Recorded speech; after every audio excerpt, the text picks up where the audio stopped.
The following is a presentation of the Belly Up Sports Media Network. Ladies and gentlemen, welcome into the Corner Booth pregame. I am your host, Jared Clem, alongside a unusual cast of characters. Joining us now, obviously, off the rip, is my fellow baseball fan, a giant Yankees fan, my co-host, and my college buddy, and, of course, Anthony's dad, Swagoo, a.k.a. Jake Smigglesworth, a.k.a. Matt Ordazzo. What's up, buddy? Ooh, what's going on? Officially a member. I am officially a felon. And I think America could use more of these felons. Not just any You felon. gotta watch how you say that in the first 2 minutes of our fucking show. Righteous felon. Righteous felon. I know, official sponsor of felons. Belly Up Sports and Chris's Penalty Box. For those of you who are new to the show, we put Chris, our co-host, in the penalty box at least 3 or 4 times a show. Hopefully the guy filling in for him tonight keeps that streak alive at least once or twice. Ladies and gentlemen, joining us from the beautiful state of sunny California, he is a diehard Phillies fan, but a Giants fan. I still will never understand that. But he's one of the biggest sports fans I know. He is host of the Backup to the Backup podcast here on Belly Up Sports and one hell of a writer himself. Ladies and gentlemen, filling in for Chris, ladies and gentlemen, Nathan Negan. Dude, you're muted, dog. That's embarrassing. I should be in the penalty box already. What's up, fellas? Hope you're doing well. What's up, man? Welcome making your corner booth co-hosting debut. I'm happy for you. Yes, sir. Yes, sir. I'm excited to be here today. You forgot to add in the fact that I'm an A's fan too. So that's just a weird. You're just addicted to getting kicked in the nuts, aren't you? I'm all over the place. I'm all over the place. Well, ladies and gentlemen, this other guy joining us today, he is a diehard Sooners fan. He is a diehard basketball fan. His reason why he couldn't come on the season premiere, my birthday episode, was actually pretty fucking awesome. Motherfucker was in Vegas watching games. That's awesome. So, ladies and gentlemen, that being said, joining me now is host of Unfair Sports, one of the smartest sports fans I know, and a Marvel nerd just like myself. Ladies and gentlemen, Jay Smith. What's going on? What's up, brother? How Happy you doing? Opening day. Yes, sir. I mean, holding on like a hubcap in the fast lane. Mm-hmm.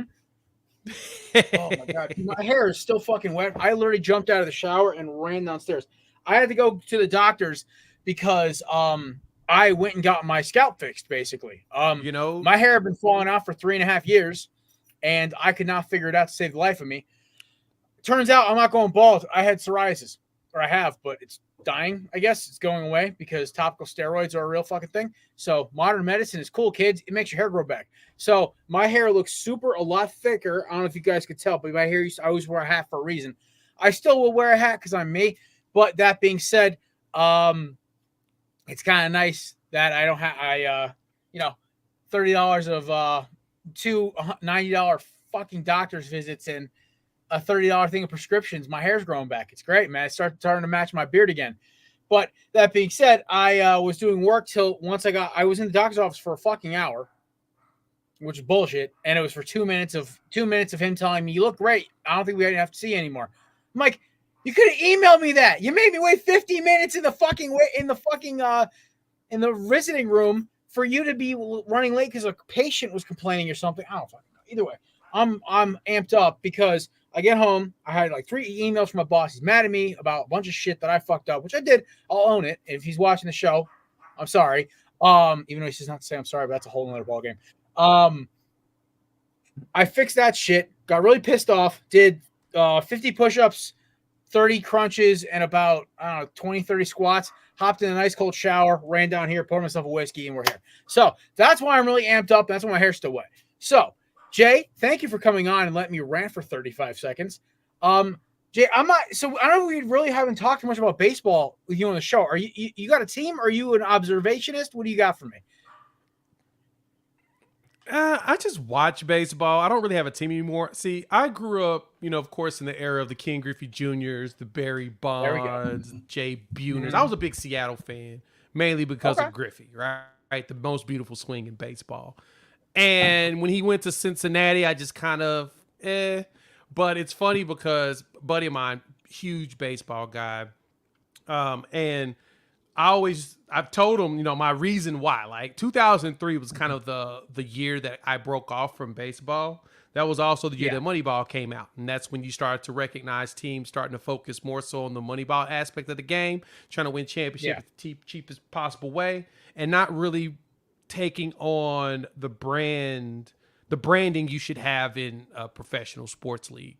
And after the steroid era and all those big branded name players basically fizzled out, and we have all these players that are now being brought in for cheap when they can find them just based upon their hit rate and all of that, got too complicated for me. And I was just like, you know what? God don't appreciate me as a fan. I want to see some dingers. I also want to see some players that's going to stick around for a little bit longer. And so I kind of just watch and enjoy. So I don't have a team. I'm still a free agent in baseball right now. One day I'm going to find a team. I told my buddy I will find one. I just got to find a player that I want to follow. May I offer my Arizona Diamondbacks? Now, we don't look like much. We're a mid-market team, but we are the thorn in the side of the biggest payroll in baseball. That'd be the LA Dodgers. And their gambling addict star player, Shohei Ohtani, allegedly. May I offer the fact that we have the fastest human being in baseball in Corbin Carroll, who also hits dingers like it's his job, but he's shorter than me and Nate. And the best part about this is we also have 5 number 1 pitchers in our rotation, number one potential, let's be honest. All of them on certain teams could be aces. We also have a very young team, a team that plays aggressive, steals bases. You don't know who's going to hit a home run, who's going to hit a double. And we have the swaggiest motherfucker as a second baseman. It's my dog, Ketel Marte. So I'll offer that, and also, come on, black, red, and teal. It's a great color scheme, and nobody's gonna call you a bandwagon because we made it to the World Series on fairy dust, stolen bases, and chaos, and I'm totally okay with it. So that's my sales pitch. Also, I have a theory about the whole post Moneyball free agency craziness thing. I blame 4 teams: the New York Mets, the Boston Red Sox, the New York Yankees, and the LA Dodgers for ruining baseball for about 5 years. It didn't start initially, but from about the post Randy Johnson to New York era till about 3 or 4 years ago when the Astros started doing their thing, they were just the free agency, best team players went to the biggest markets thing. It ruined the game. What makes the game fun is everyone's got a team. I met a Rockies fan once on vacation, and me and him bullshit about NOS baseball for 2 hours. We talked about how much we think the Giants are the douchiest team in baseball. We talked about how the Padres are literally the Washington Commanders of baseball. They can pay for every free agent they want, and they'll still shoot themselves in the foot. And then we have the LA Dodgers, who are the Dallas Cowboys minus a Mickey Mouse title. So that being said, we had a great time talking about this stuff as 2 teams of rival in the same division. I have great conversations with fans of any sports team except for Dodger fans. Dodger fans, I literally want to slap. They're the worst. And Mets fans, that's because I've gone to so many Mets Diamondbacks games because I'm from the Northeast, and then the only team they play consistently besides the Phillies. But then again, I think we're actually going to go to a corner booth day trip to Citizens Bank. Maddie's going to make his Citizens Bank debut. I've been there a couple times. Whenever I'm making my Citizens Bank debut, and Chrissy's going to put us up. It's going to be a good time. Also, me and Chris will probably try not to get into a drunken fist fight over Diamondbacks versus Phillies, but I think he's still a little bitter about the NLCS. So that being said, that is my pitch to you. Also, 80% of our players either were drafted by us or rejects from other teams that we repurposed and made better. That's my pitch. I can offer you 27 rings. Okay. That's my pitch. Okay, Dallas, relax, okay? We can offer you a new stadium. Wait, in the same state after once they rejected you, Nate. I honestly, if you can write me you should write a article this week about a sales pitch to be an A's fan. There you go. See, I can't be a writer anymore because I think I hate all the rules for it. Because when I'm speaking, I can say 80% of what the fuck I want to talk about. Mm-hmm. 2, I don't have to write it. I hate writing fucking emails. Why would I want to write a goddamn essay? So that's why I stopped writing. I used to write back when I was first starting out here, and Kevin can attest to this. I used to write drunk. All my articles are inebriated, and they were good, but it would take a surgeon to clean them up so they were internet ready. So that surgeon is the host of the Tailgate in the Quad podcast, and a very grumpy, angry Alabama Crimson Tide fan, who is one of my closest friends in the whole world. One time, I'm taking my grandmother to church. It's right before Christmas. My phone keeps buzzing, and I had a few drinks with the boys, and then I came back and wrote an article, and I don't even remember what it was about. I think it was about something related to the NBA. I could not tell you what it was. Anyway, so, and this is the last article I ever wrote, because lo and behold, I get a text from Kevin at, I'd say, 11:45 on a Sunday. I got my grandmother who's in a wheelchair. Me and her sitting front row in church. And I get a text message from him: "For the love of Christ, stop drinking while you're writing, you illiterate motherfucker."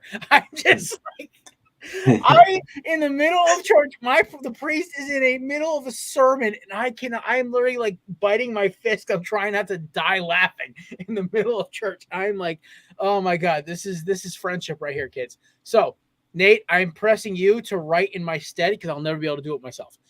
That being said, gentlemen, we have so much great stuff to talk about today. We have the Sweet 16 kicks off, and I believe 20 minutes, an hour. What do we got? I think one of the games starting now. No, if I'm not mistaken. Yeah, I put a 4-game parlay in today, and I put a 3-game baseball parlay with that free $10 bet that was available today through DraftKings, our official sponsor of Belly Up Sports. So, shameless plug.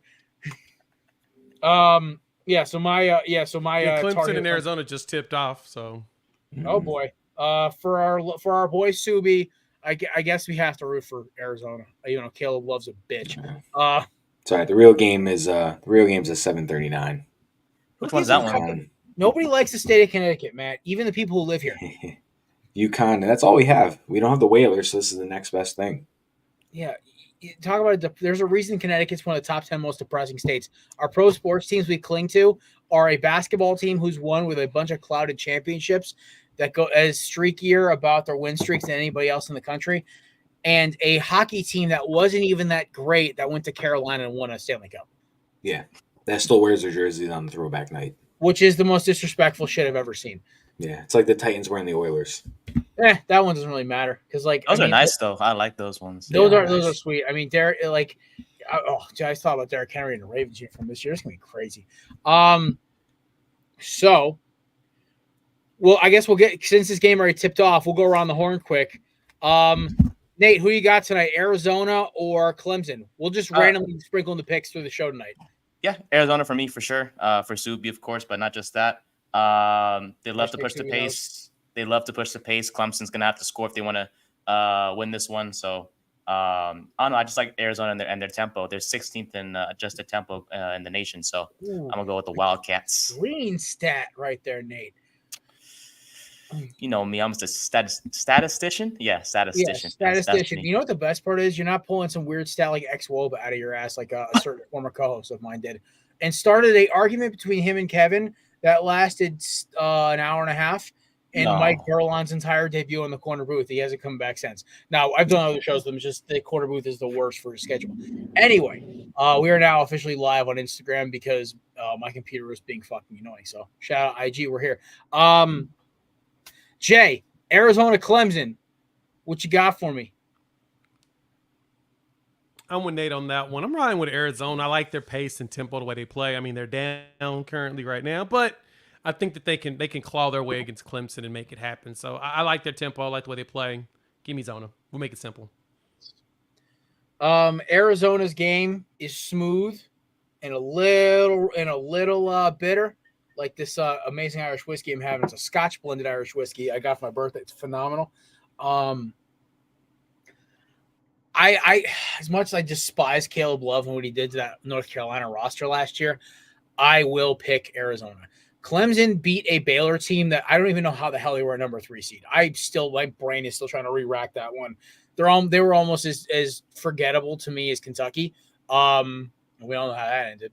That being said, I'm sitting here trying to fabricate in my head a reason to pick Clemson, and they beat a team in Baylor last week who was on borrowed time. So with that all on the table, I'm going with Arizona. They're going to get their just desserts when they play North Carolina next week. So, I mean, at the end of this weekend. So, Yeah, same reasons as you guys, but I like Arizona mostly for Subi. But I think Clemson could cover the spread right now on FanDuel. It's a live spread of 4.5. So I think that's possible for them. But I got Arizona overall winning it. Nice. All right, and we'll talk a little. So, Maddie, you actually had a great idea today. We're going to wait till Brent gets here to do the over-under.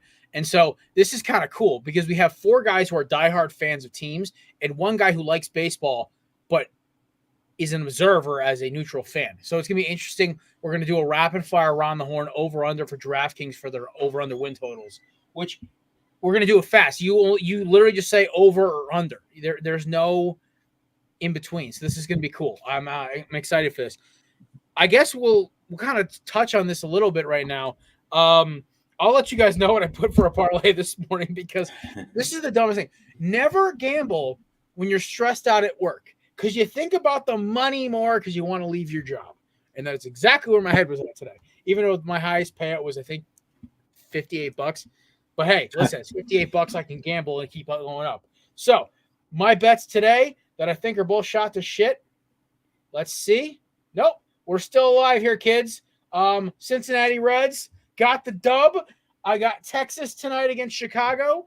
I've got the Mariners at home against the Boston Red Sox. And I've got my Diamondbacks against the Rockies. That is a parlay that is on a $10 bonus bet that pays out $56. Should have put the Yankees over the Astros. Or the Guardians over the A's. Yeah.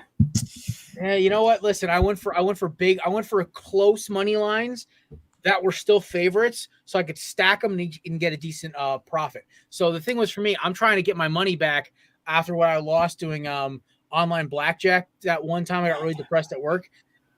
I don't listen. Oh, by the way, my friend won 3 G's doing that shit, but it was with the live dealer, which makes a big difference, by the way. He put it, my buddy Brian, who's a supporter of the show, shout out to B. He put down about $500 doing online the live dealer blackjack, right? And this dude gets a rack. He puts another 500 down. He ends up getting 4.5 G's. He's blackout drunk, sitting on his couch gambling.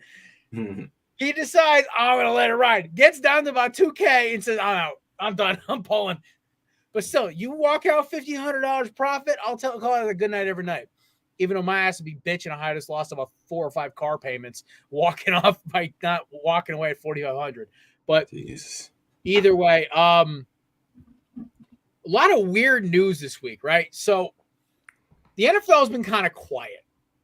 The biggest news I saw about the draft was that Caleb Williams is a pink phone case. Nothing wrong with that. Yeah, apparently. I'm not judging. All I saw was that Jack Mack from Barstool is my favorite TikTok journalist. Just got roasted for saying it was a little sus having a pink phone case.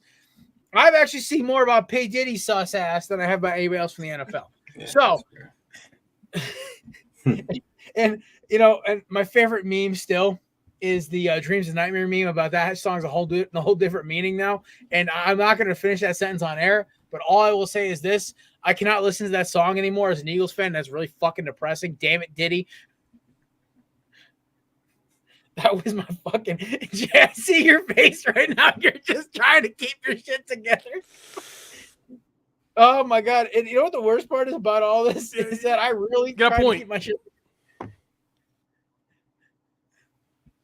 What you say? I'm sorry. I cut you off. I tried to. Yeah. Oh, no, you good. I understand you. That's all I got to say. I understand. Oh, my God. And I just saw a picture of him, Leonard Fournette, and Jay-Z together. I'm like, oh, Lenny, you down bad, huh, bro? Nobody's signing you. See you hanging out with Diddy now? Oh, boy. Oh, man. This is why I stopped following rappers and their lifestyles, man. Country artists are more fun to watch. There's less scandals, more shotguns, and your wife chasing you out of the house with a baseball bat. Wait, what did Diddy do exactly? I'm sorry. I'm behind. Okay. I can't really talk about it on air. There's a lot of allegations that are very Jeffrey Epstein-esque, and a lot of Bill Cosby-esque in theme. There are some relationships with fellow musicians that go past the what up, bro, to what's up, dude? Like that, it gets a little. There's a lot of weird stuff, and it's a lot. Some of it's his houses were raided, his sons were in cuffs, dude's on a plane somewhere. Jay-Z's missing apparently. Like there's a bunch of different weird shit. So that's all I'm gonna say. Half of the shit I probably said was half true, half not true. Look it up yourself. That's my best theory. Am I right, gentlemen? Have him look it up. Look it up on safe sites, Nathan, please.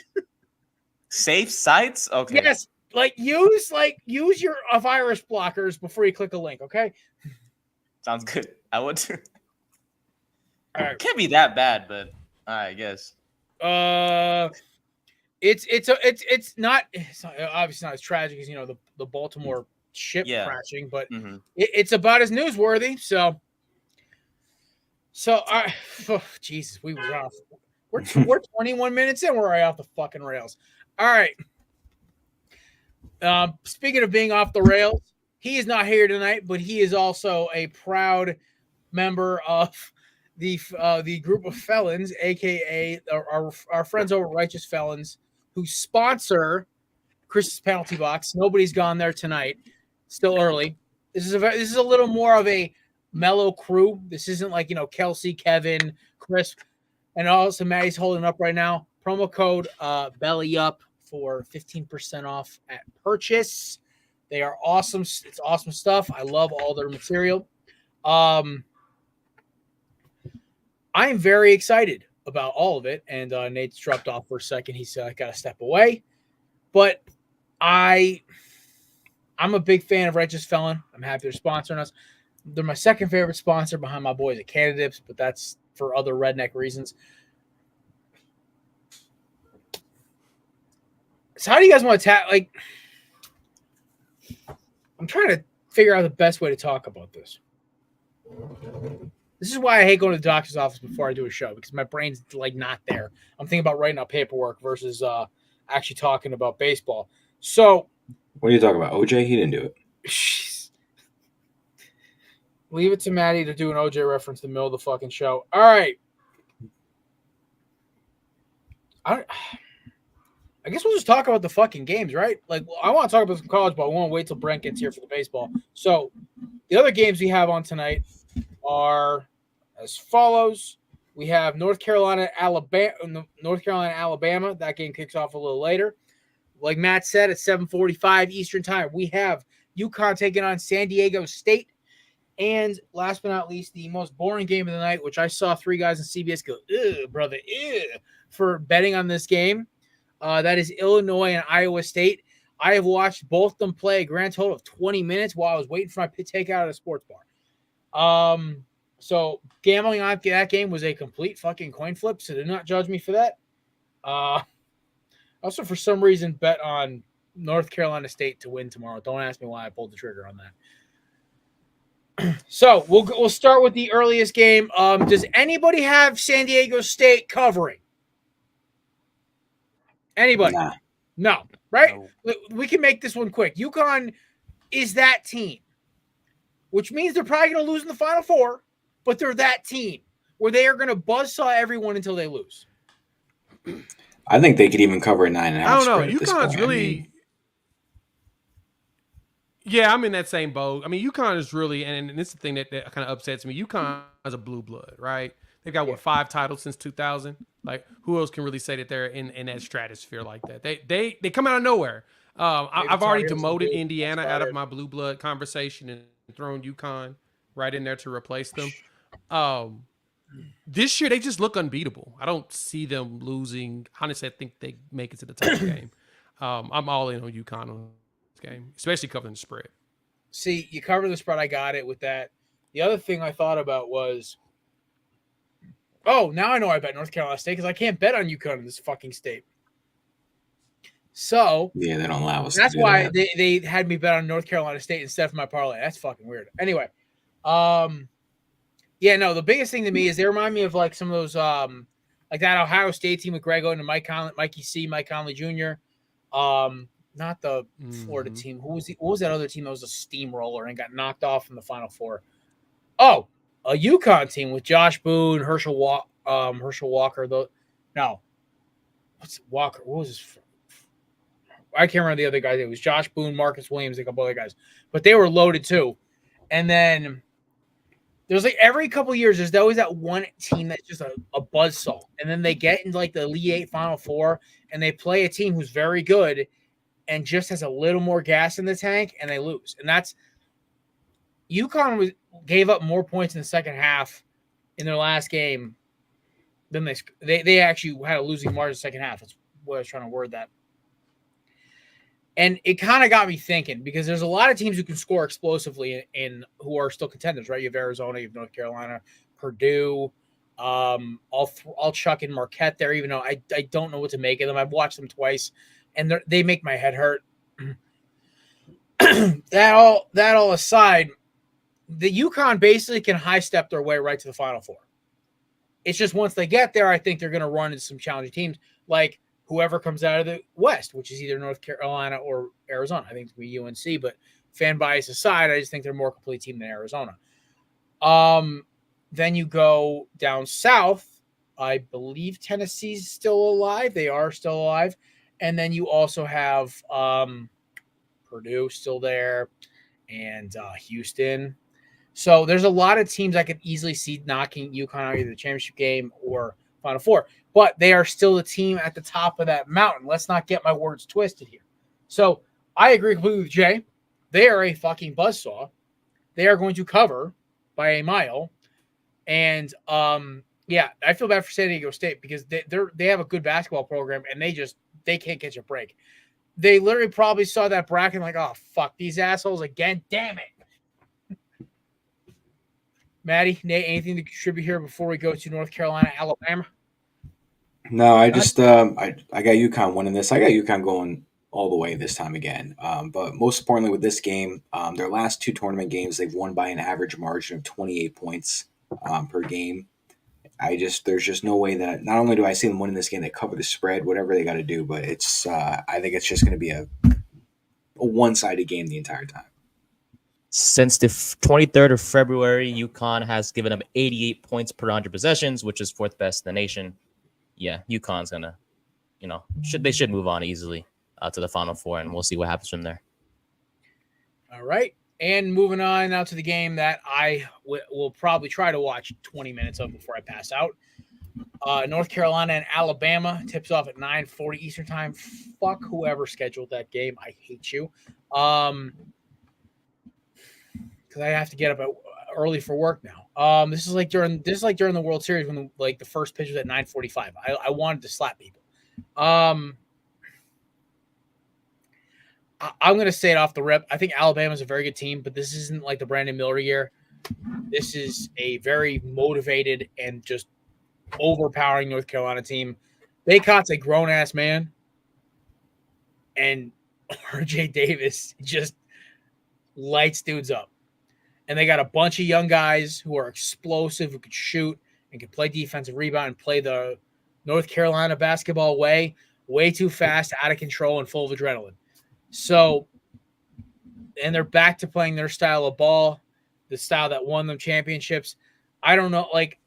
I think this is why maybe Kobe Love didn't work in North Carolina, because he likes to stop up, set up, ISO, and shoot, which is fine because he's great at it. But I mean, listen, even our big guy who's 6'11" likes to run the floor. That's scary. All that aside, I think Alabama is a great team, but I thought they were going to lose to Grand Canyon. That score made it. It was a lot closer. That score indicates. Give me North Carolina to walk away with this one. I think it's going to give me a heart palpitation before the end of the night, but it's going to be a North Carolina win nonetheless. Jay.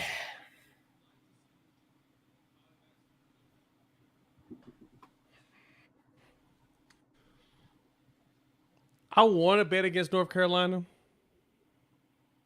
I would like to bet against North Carolina. I'm not betting against North Carolina. Yeah, give me Tar Heels. They've got the oldest player in college basketball in Armando Baycott. I'm even wearing my Legend Blues been around for 15 years now. Oh yeah. Yeah, you got to, right? I'm gonna go throw on my Wearing North Legend Carolina Blues, shirt my just boy because, tonight. right? I mean, With he's the like Carolina he's been blue dude. laces. You know how old? You want to know how old Armando Bacot is? The dude is doing he's 20. TurboTax NIL deals. That tells you just how old that young man is. Yo, so I think he's actually I think he's only 9 months younger than Chris, which is crazy. And Chris did. He's doing TurboTax NIL deals. The man's gonna be doing Liberty Mutual Financial. He's the only whatever. Fifth year, He's gonna be doing JP Morgan Chase and Goldman Sachs NIL deals. That's how old he is. And That's so a grown ass I'm gonna go man ahead playing and in just give it to post, old. man. Exactly. Give me Bacot in North Carolina. Listen, one time featurette on Outer Banks, Armando Bacot. All right, Maddie. This is one of those games where you just don't overthink it. Alabama allows just about 81 points per game. Tar Heels allow about 69.4 points per game. Nice. Don't overthink it. It's just when you break it down, the Tar Heels are going to win this game. Take the Tar Heels money line. Oh, yeah. I am 100% on the same board as you. Mr. Nate, finish us strong here. Yeah, I mean, Bama loves to score. They're one of the top teams when it comes to points per game, but it's just defensively, they're not the best, like Matt just said. Compared to UNC, there's 6 in efficiency defensive-wise. I'm going to go UNC easily with this one. What is beautiful about basketball, and this is something that I think is only unique to this sport, if both teams can score, but the better defensive team generally wins. Like, you go back and look NBA style, right? Everyone remembers Mike D'Antoni's teams, right? Don't matter where he coached at. They could score 130 a game, man, but they're giving up 140. I saw first half of my Lakers. Yeah, there you go. We got Kobe, Nash, and Dwight. Yeah, those Phoenix Suns teams with Amari Stoudemire and Sean Marion and Steve Nash, man, they be lighting you up for 60 points the first half. And then, oh, fuck, here comes Kobe. Just drops 4 threes, game's over. Like, and this is why, like, we were talking about, I was on a buddy of mine show, we're talking NBA, and I said, listen, like, y'all can shit on my Wolves all you want because we don't have Cat. We didn't lose anything on defense. He's a turnstile. We still got Rudy and Jalen Noel and Naz Reid. There's 3 tall-ass dudes in the paint who love playing defense. And Anthony Edwards is out there trying to fight or dunk on everybody. So, honestly, like, I like the attitude. I take that over a team like Oklahoma City, who's a little younger and not as good defensively. But I'm not trying to get into basketball right now. That's maybe later in the show. We'll see. You heard me. I know he's a Thunder fan. That's why he's getting at me.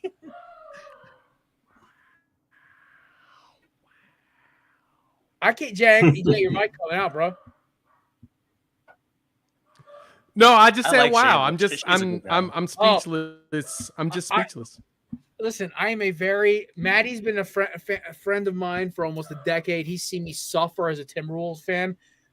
I am a very loud and proud Wolves fan because I've been sitting by them since KG was traded, since Terrell Brandon, since like Latrell Sprewell and Sam Cassell blowing his knee out against the fucking Lakers. We would have beaten the Pistons in 2004, no question.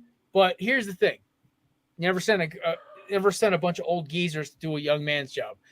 Shout out to Karl Malone's old pedophile ass. Yeah, sorry, I had to go on a rip because if I hear one more person tell me that the Thunder are better than my Timberwolves, I get fucking ticked.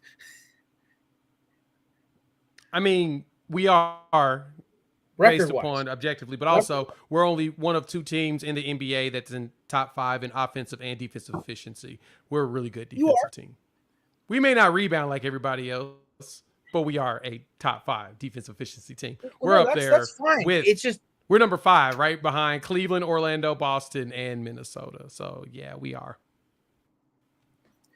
There was one thing. What was that last thing you mentioned? I didn't hear you. What was that last thing you mentioned? I'm just playing, bro. Listen, we got to get past the second round before I start talking. No, y'all are top. I mean, Minnesota's top defensive team, and I love Anthony Edwards. Like, that's my dude. Anthony Edwards is my guy. So we get in the NBA. We can talk about Jordan, him. I am high. I am high on the old man. It's Anthony Edwards.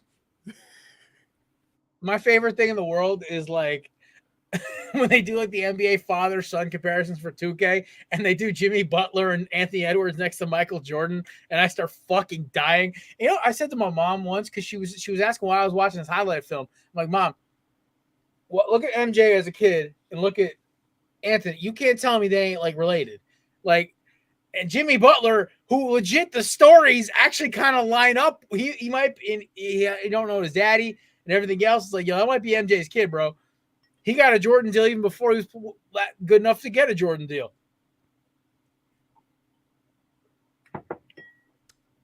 I do want a pair of Ants kicks, though. I want a pair of them so bad.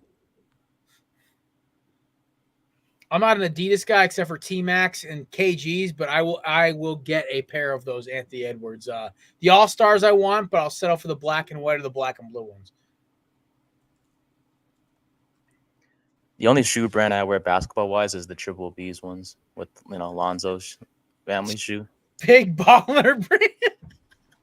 I got a pair for it was like $200, but it was worth it. Well, I thought it was. Oh my God, you actually bought a pair of them joints? I bought the ZO2s, yeah, because I love Lonzo. I'm a big fan of Lonzo Ball, and then oh my God, they were on sale though. So I mean, they were on sale. It was like $200. Oh, okay, so they're on sale for as much as what I would pay for a brand new pair of these Legend Blues I got on right now. I was a bit disappointed. Like I looked at it and I was just like, it looked kind of old, and I was like, oh, that's why it was on sale. I'm a huge sneakerhead. Okay, so like when I saw they did a review of these joints, I'm like, I'm really big on material, right? So all the Jordans I have, like I got 14s, I got one pair of 14s, just the countdown pack because I love the black pinstripes, they're cool. I got a couple 11s, 13s. Obviously, everyone knows this is my favorite sneaker.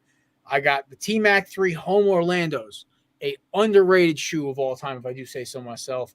I got the old school Michael Vick 3s back from his Falcons days. Got some foam posits.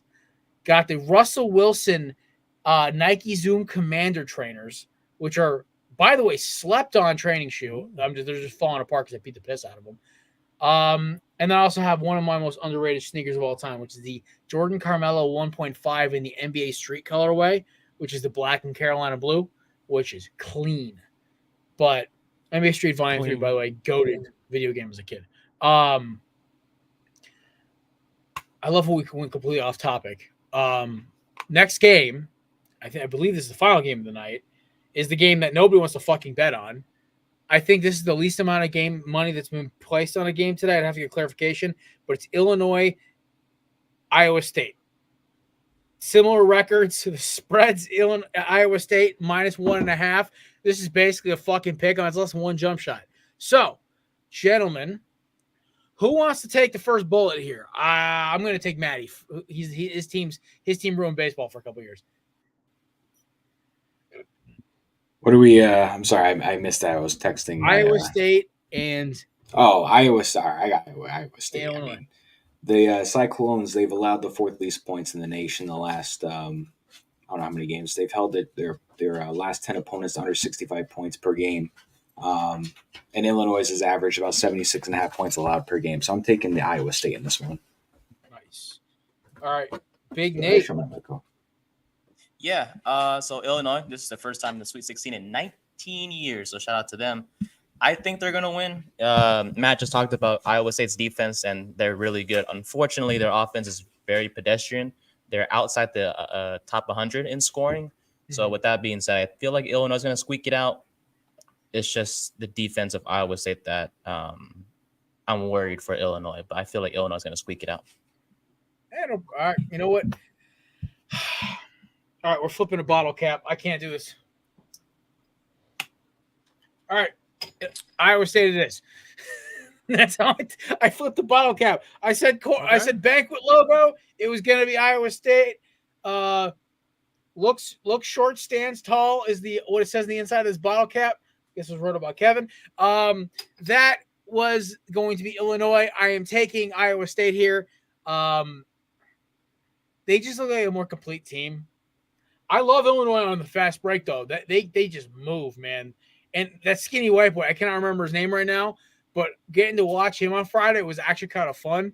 He was just getting after it. So, all that aside, I really have to go with Iowa State here. I got to go with my bracket. I got to go with what I picked. By the way, after this, we will do our corner booth bracket update. because a certain handsome co-host is right on the heels, baby. Third place, looking at first. Yeah, I know what you guys are thinking. It's not me. I wish it was. Chris is in first place.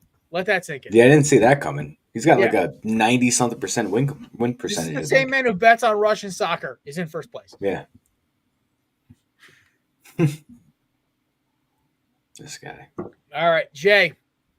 I'm gonna ride with the Iowa Illini. State. I'm gonna ride with the Fighting Illini.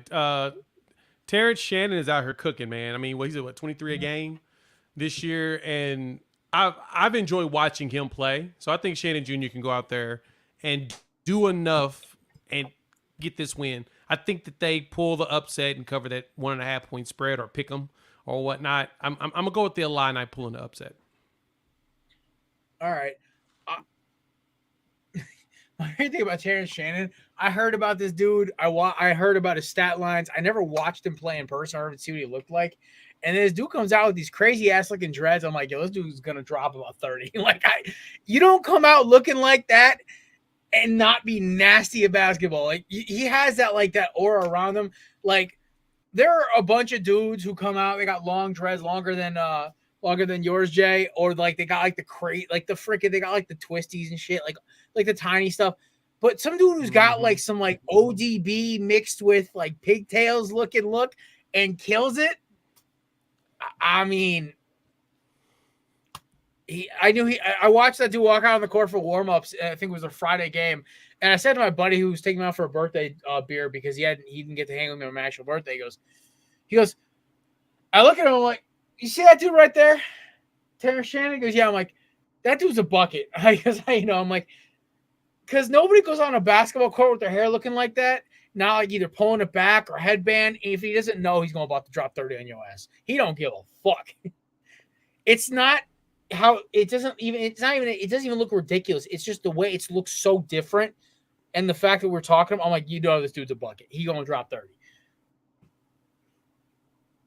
He's going to be a problem. But anyway, it's like that one. It's like that one. You show up to play ball in a pickup game, and there's that one dude who walks out of the field. He's got Thor length hair. He puts it back in a freaking skull wrap, and you're like, all right, this dude's gonna fuck my shit up today. Same concept.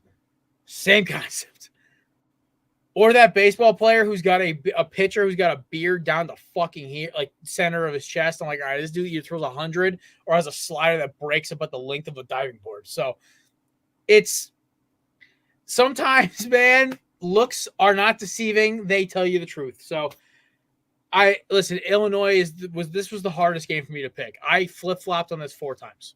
Not even kidding. But all right. I would love to wait for Brad any longer, but we're almost at 7:44. So, Maddie, let's do the bracket update, and then we will go into picking our over-unders for the show. I will read them off in order.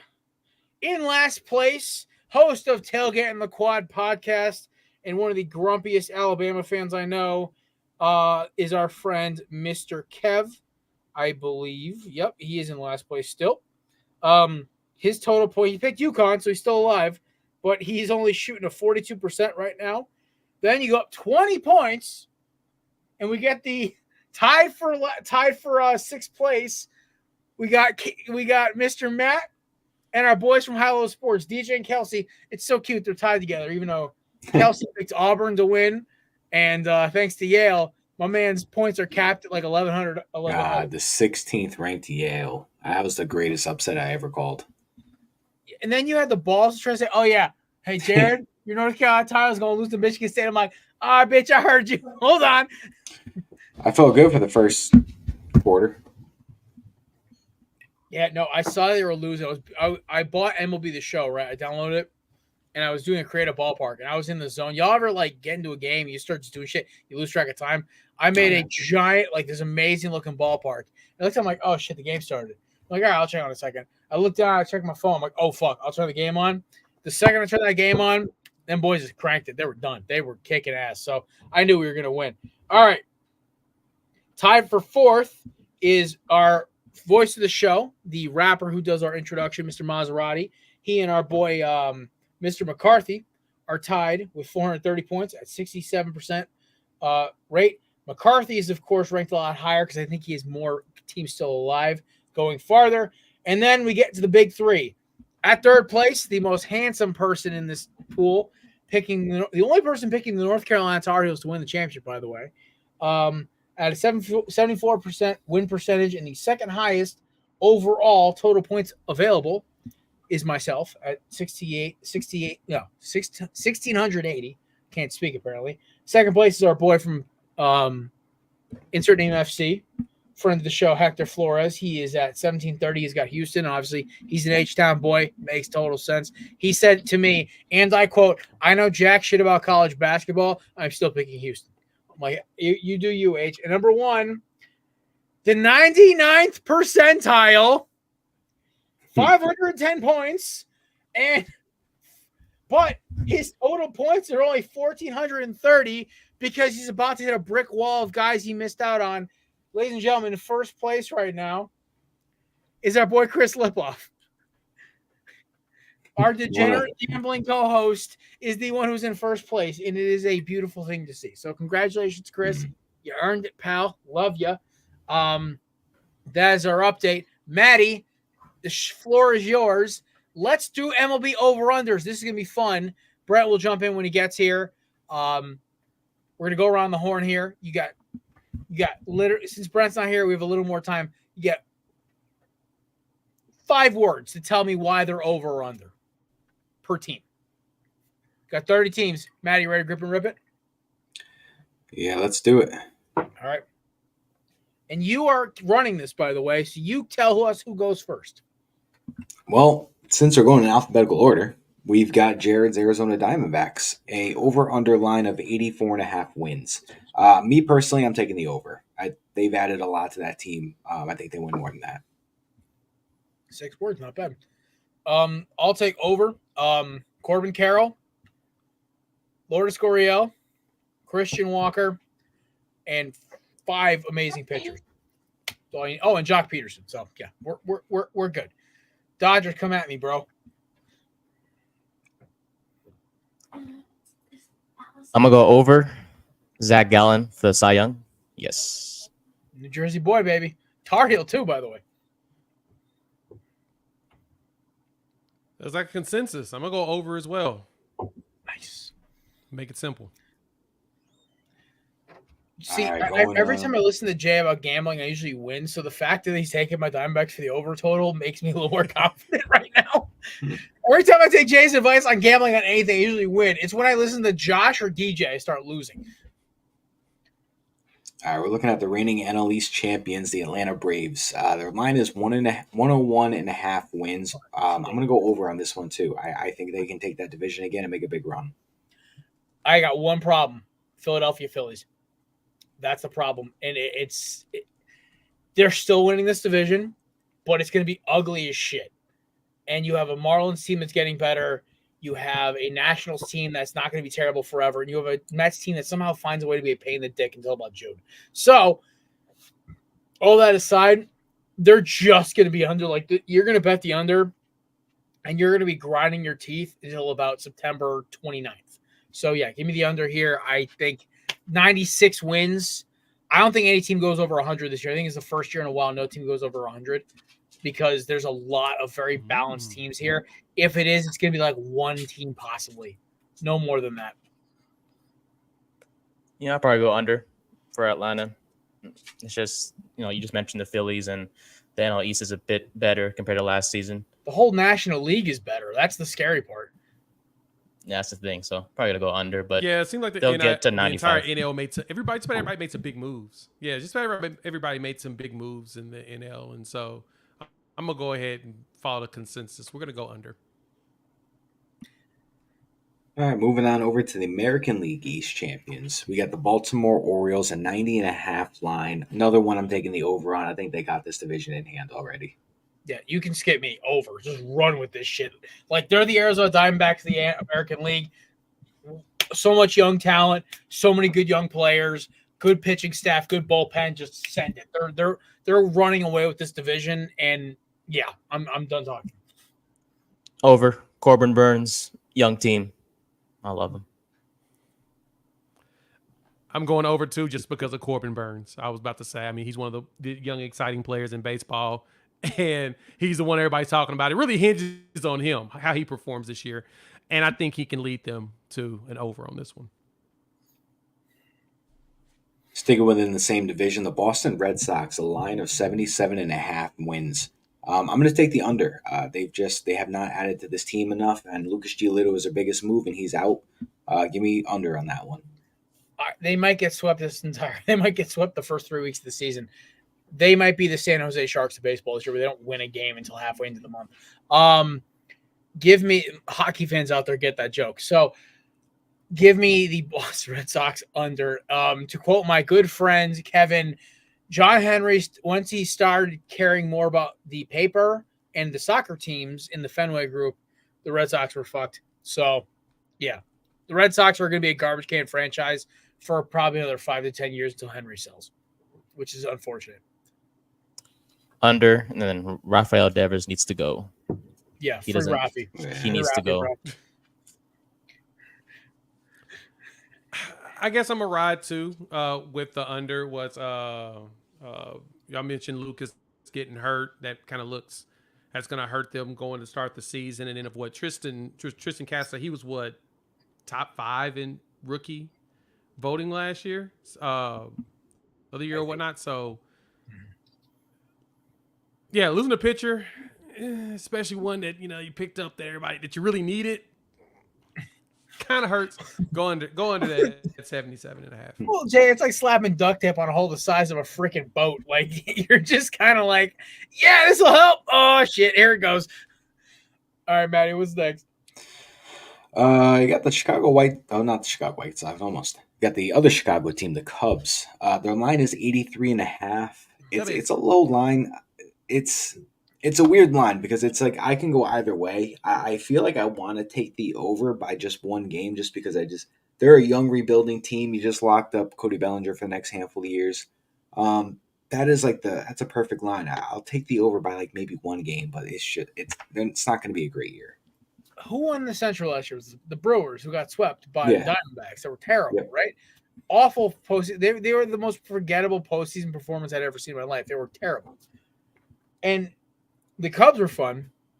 I've got a bunch of MLB sites predicting the Cubs to win. I think the Reds are winning this fucking division, but still give me the over because 83.5 is such a low line that even if the Reds, Pirates, and Jesus Christ, the Brewers are all good, they'll still win 85 games. Because I think the worst team in this division is the Cardinals now. There's no balance to them. You have 3 good players: Walker, Goldschmidt, Free Goldie, and Nolan Arenado. That's it. What, they bring back Lance Lynn? Oh my God, he's gonna get 400 home runs again. So it's my man got. If anybody who doesn't remember, Lance Lynn is the guy who gave up 4 straight home runs and 4 straight at bats in the NLDS. By the way, one of them was a foul ball that got called back. Guy sits back in the box and cranks one to the deepest part of the ballpark. Yeah. Lance Lynn's not a good pitcher. I don't understand the whole appeal of him. I get Rodon because he throws fucking gas and he's got a good breaking ball. I don't get the whole Lance Lynn thing. It's not like CC where he's an innings eater with a good sinker ball. I don't get it. Okay, so quick, then we'll move on. If there are any baseball fans watching, in the comments, tell me why the fuck Lance Lynn gets paid so much. He's not a good pitcher. I got Zach Greinke. I understood Zach Britton back in the day. I understood Mike Mussina. All these guys who didn't really have an amazing pitch, but like were just good at being average to better than average, got paid. How the fuck is Lance Lynn getting these huge contracts? Mark Burley threw a goddamn perfect game. I think he topped out at 92 twice in his whole career. So I don't get Lance Lynn. He throws 93 miles an hour. Everything's flat. The breaking ball breaks 3 inches, and he gets cranked every 4 or 5 starts, but yet he gets a huge contract. I don't fucking understand it. So that's my little rant about a random pitcher in baseball. Who are we talking about? Cubs? Yeah, Cubs. Yeah, good memory. All right. Everyone go on Cubs yet, or no? Jay, you didn't go yet. No, I haven't given you my Cubbies. What was that number again? 83, I think. Yeah, 83.5. Yeah, I may go over by 1 too, man. I think I see your vision. I see the vision there. It's so low. It feels like safe to take the over. It feels like that if you're gonna try to parlay. It feels like a trap though if it's that low. Like But traditionally, when Vegas throws a over under at you that looks ridiculous, it's because they know you're gonna jump on it and you shouldn't, right? Yeah, Like there's some of those lines that I'm it seeing. feels like bait. Besides the Pirates, who are supposed to be at full strength this year with Nelson back, and also the Reds with Ellie De La Cruz. Yeah. And even just to throw a wrench in it too, they have both lines at -113, so it's not even like one has a slight better odd. They're just really they're messing. They with your literally threw emotions. it down the fucking middle and said, "Hey, So no better pick a juice on side." either one of them. Yeah, it's 50-50. That's a Well, proxy bet. the right Cubbies there. finished what 83 wins last year, so They definitely got better. I so see some of the mean, logic. Yeah, I'll take the over by 1. Okay. Well, sticking in the same area with a different team, the Yeah. White Sox. Now, that is a line like you were just saying. It almost seems so safe to take the over. Like, what's Vegas really doing? It's 61.5. Oh. Now, you want to Oh my say god. to take the over because it's so low, but there's going to be a couple. I hate this because it's like There's going to be a couple as of long as Tony historically La bad Russa's teams. still coaching there, they're never going to be a good ball club anymore. They just lost No. the heart of their team and Tim Anderson to the fucking Marlins. I don't know how that man is still walking around. Give me the under. Fuck it. This is my gamble. Yeah, this is one where I'm gonna. Tony. It's a team Fuck you, that's gone Tony! into a. They've gone into a rapid decline since he's taken over. They've gotten rid of their 2020 MVP, and they just traded away Dylan Cease. I just don't see any hope in this team. Yeah, I just don't see What's hope in left this of team. that roster besides Luis Robert and like 3 other like mid-tier players? It's just him. They don't even have Tim Anderson anymore. So I'll take the under on this one as well. Under. I mean, Benintendi's still there, but other than that, I mean, it's not that he's good anyways. Benintendi. Yeah. Oh, I had to hear from every Red Sox fan back in 2017. He's called Benny Biceps. I'm like, he's got chicken arms. The fuck you talking about, Benny Biceps? Oh my god, the guy was fucking overrated as shit. He went to the Royals. I should tell you how good he was as an outfielder. I'm excited for Crochet, the pitcher, but other than that, just not much to be excited about. Actually, yes, I will give you Crochet. So in spring training, though, it was like kind of weird. Was he the one who only had like he'd only sent him like 3 or 4 innings out there, and his strikeout numbers were really fucking low? Or was that the other? That was the other rookie pitcher starting today. I don't know. I'm trying to remember because shout out to our boys at Just Baseball. Peter was doing a parlay, and he said one of the rookie pitchers, and one of them was what's his fucking face from the White Sox. But I don't know if it was him or the other guy who's starting today. Maybe the guy from the I didn't even fucking. I'd have to go back and look at the video. Anyway, no, White Sox are garbage can cheese. They're done.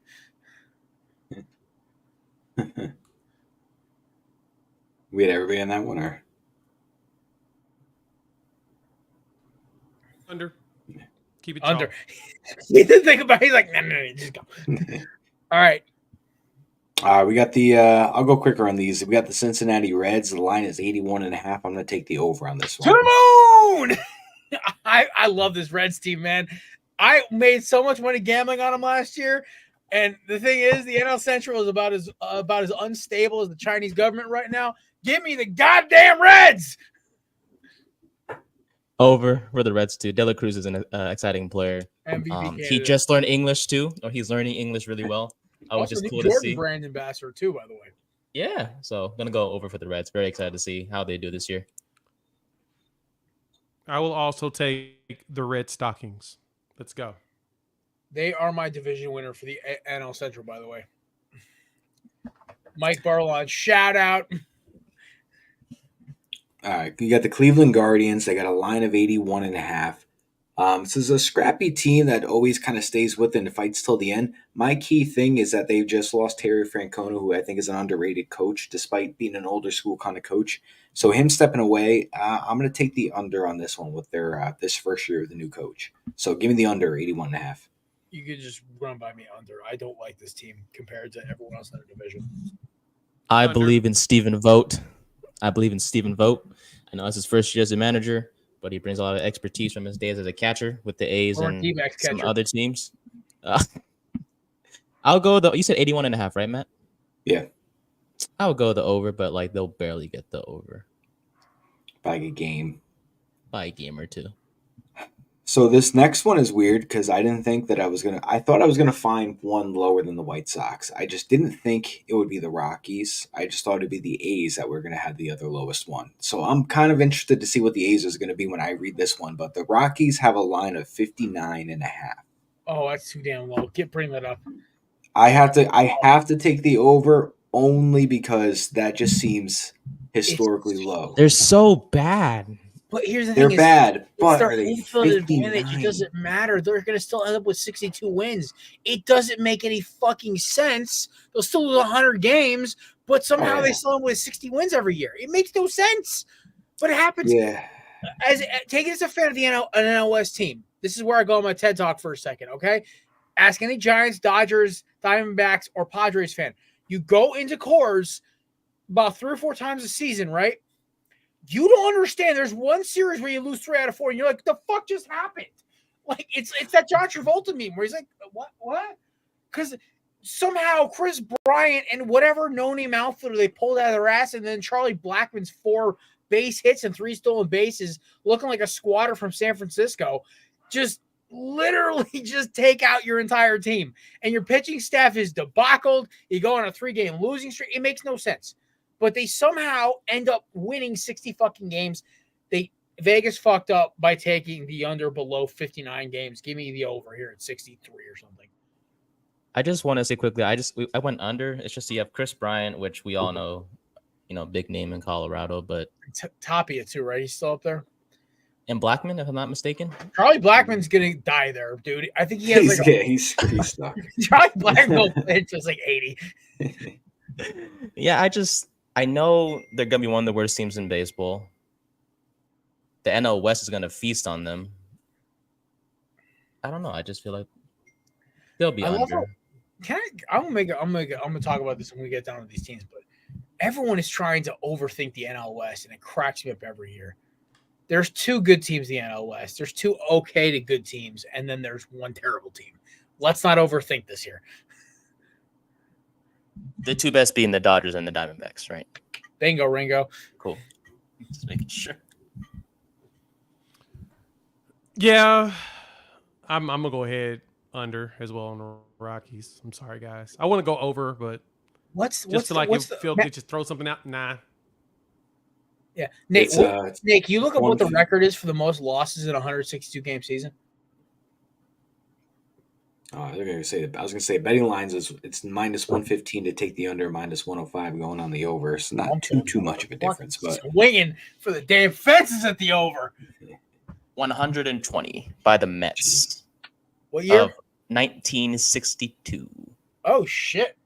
Actually, no, the Tigers. I'm sorry. 162 is the 2003 Tigers. 119 where they got like Pudge and everybody. Okay.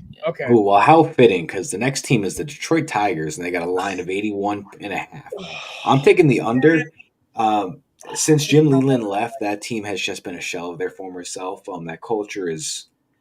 AJ Hinch to me was only a good coach because of the cheating aspect of that game that he may or may not have known about. But other than that, they gave away their best pitcher to the Diamondbacks with Erod, so I'm taking the under with the line. Go under. You hit everything I was going to say. Like, they lost their best pitcher in Erod. AJ Hinch is an average manager at best. The Tigers are a young team. I mean, I know Riley Green. I love his optimism. He's like, you're a young team. Yeah. Ooh, nah, I'm going to go under. They're a young team, so. Oh, my God. All right. Because they're young, I'm going to go over. Ooh. Huh. All right. Well, Yeah, this because next they're young, team I'm up, gonna go over. They may surprise some folks. Well, also, like I said about the NL Central, the AL Central is just as booty cheeks too. They may end up winning 85 games. yeah. We got the Houston Astros. They got a line of 93.5. So I'm going to take the over because historically they've been winning 95 plus a season. Watching their game today, they looked good. It was a little rusty. It was opening day, but Josh Hader was lights out for them. That he's looking like he's going to make that contract worth it. So give me the over on the 93.5 line. They're fucking pissed, man. They let little brother go around, fuck around, and win a World Series. They're ticked. They're like, we need to get our mojo back. Oh man, I was actually more afraid of playing the Astros in the World Series than I was the Rangers. Fuck, was I wrong? Yeah. See, I didn't realize this. We actually match up good against the fucking Astros. We match up terrible against the Rangers, and I found out the hard way. That was a miserable fucking World Series to watch. That being said, yeah, give me the Astros over. They took one on the shins last year. I think they hurt the most watching the Rangers win the World Series. Even though I had to watch that strikeout by Ketel Marte for the 15th fucking time in the last 6 months because of the intro to MLB 2K. I mean, I'm sorry, MLB The Show. By the way, fuck you, Sony Entertainment for that intro. Fuck you, assholes. Do the Corey Seager home run. That one hurt less. I knew Paul Sewell gave that up before he even threw the fucking pitch. Yeah, no, give the Rangers. Nah, but the Astros are the best team in the AL West this year, and it's not even close. They are going to come back with a vengeance. They are very similar to this coming year's Philadelphia Eagles team. Just get the fuck out the way. You're going to get a freaking mollywop. Just go. Just run. There's a lot of pissed off Texans coming. They just do it year after year after year. Why stop now? So I'm gonna go over for the Astros. Best organizations in baseball. Trash cans, but Give me the over as well. Trash can all you want, brother. Hey, Yeah. Apple Watches for the Yankees and fucking Red Sox. All right. Yeah. Us. Oh, I'm sorry. Us NL West teams, we just win games. Fuck you. Our team. Well, Hey, we listen. got the, NL West. There are three things: winning World Series every other year, weird closing pitchers, Mickey Mouse titles, and holding up a random sign that says "We're alive." Shout out to that random Diamondbacks fan who gave us a slogan: "Snakes alive, baby." We got the Kansas City Royals up next. Another true 50-50 line right here. It's a 73.5. It's got negative 113 all around. If you told me, like, I know it was 9 years ago, but if you told me 2015 they were going to be in the World Series and they were going to win, that's just insane to me. And like how shitty they've been since, and they just have not gotten better. I'll take the over, but like this is another 1 to 2 game kind of over. So I'll take the 50-50 mark and just take the over. I like Bobby Witt Jr., but that's about it. Give me the under. Andy Reid threw out their first pitch today for the Royals. That was the only good thing that's gonna happen in Kansas City for them. They're gonna go under. I do like Bobby Witt too. He's a young, exciting guy, but other than Fast that, motherfucker. Holy shit. Yeah.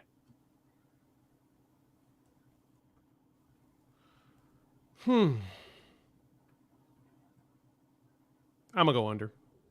Just because it feels right. It just feels right. Yeah, they're not a good team. Well, taking the under on this next one feels right too. So the Los Angeles Angels got a line of 72.5. So I'm taking the under.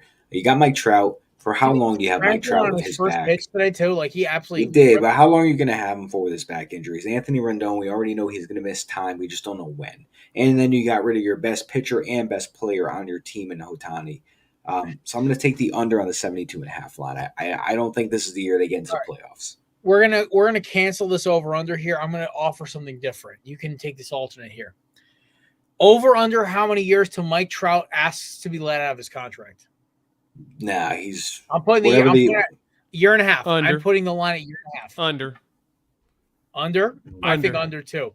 Nate, over under year and a half before he says get me the fuck out of Anaheim. I feel like it's over because he's like he did it for a reason. Bro, but listen, like he can go play with his boy Bryce out in his hometown, fucking go south to Arizona for all he fucking cares and win more games. Go north to the Dodgers. He can go play for the Giants. There's so many other great organizations in baseball, and he's stuck with literally the New York Mets of the Southwest. And but it's like it's his fault though. Like he wanted to do that. He was like, "I'm." But it's also the beautiful thing about baseball. You can force your way out of a contract. That is true. That is true.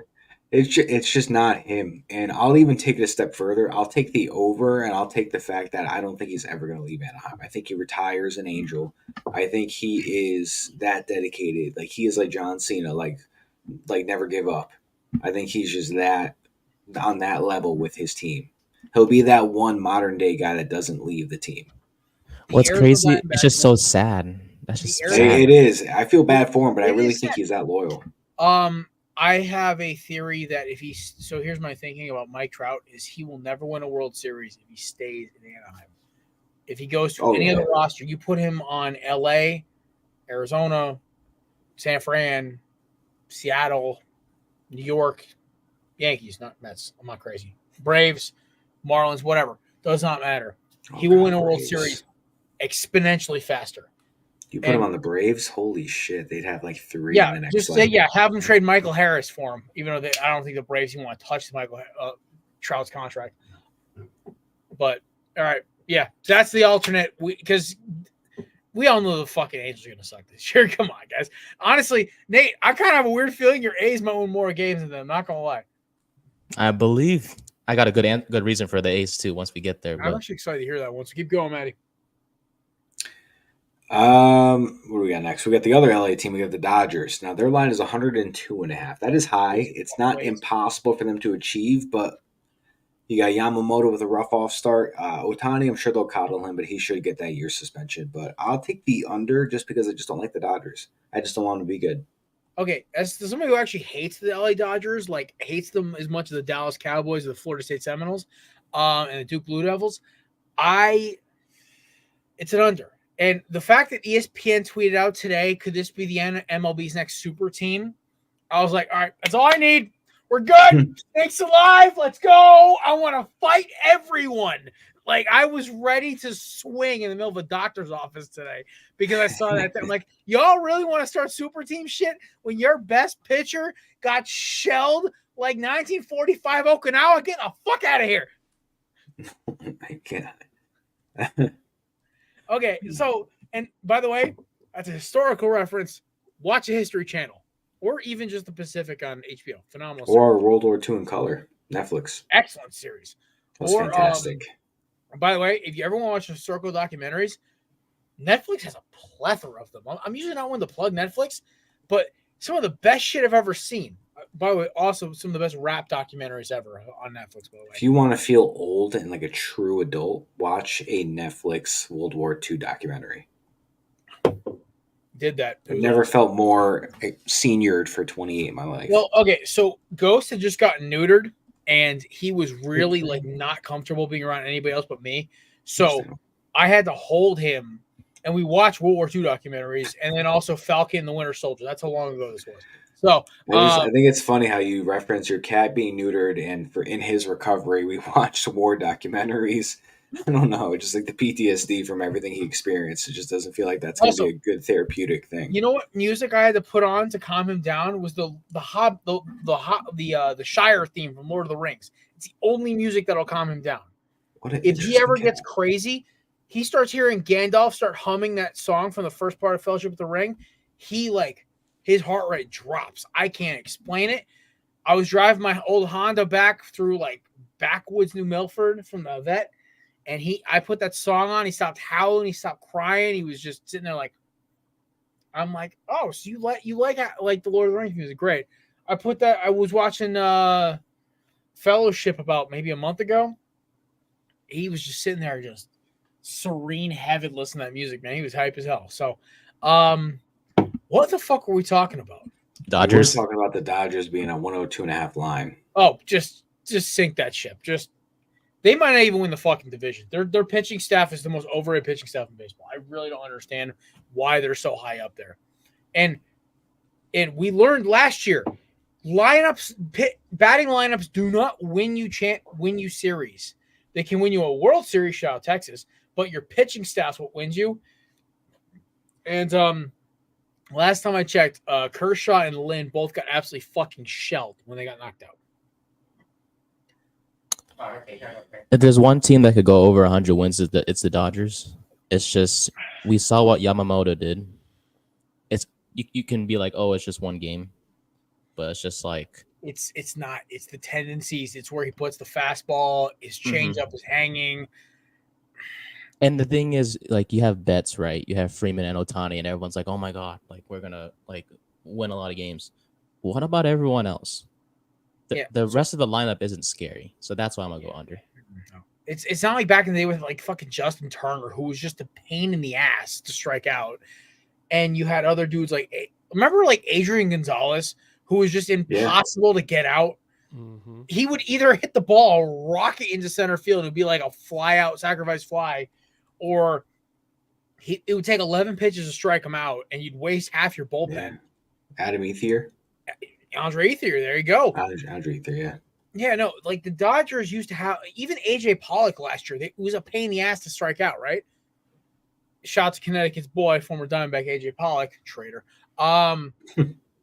His bitch ass ain't winning a World Series anytime soon. Loser.